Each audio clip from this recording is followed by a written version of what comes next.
Well, hello, welcome to Petar's Place. This is a test recording, and we're going to see how this kind of works. Looking at the screen head on, we'll see how this looks and sounds, and then we'll transition here to the workbench area, and then we'll see how that goes.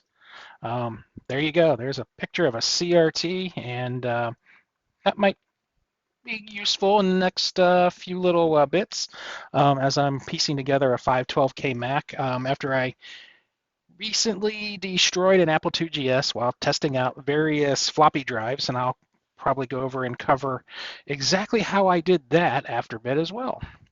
It's been an interesting couple of days working on these old drives and the old Macintoshes in general. Okay, so there's that, and now let's go to a desktop screen and we'll see how that works. Hey, that looks like it's recording pretty well too, and that's kind of boring. Yeah, you can see I'm in Plano. How about that? 86 degrees still, and it's almost 11 o'clock at night. Okay, so how about let's do a little combo thing here. And there I am waving around in the the background.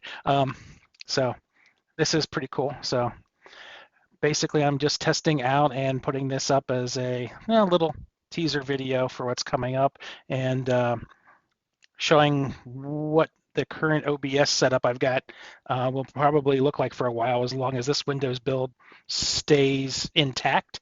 My previous one, which I had to rebuild via a rather precarious, let's say, VirtualBox to raw hard disk method, since I'm currently on a Mac Pro for this, running Windows 10. So it was an interesting rebuild, but it looks like things are working correctly now. All right, so then what happens if I switch the other way? And let's go this one. Yay! And there's the overhead of that. All right, so this is just a nice little test video, and we'll probably put this up as a little teaser of what's to come. I'm just trying to get back into doing some videos and covering lots more projects here. All right, thank you.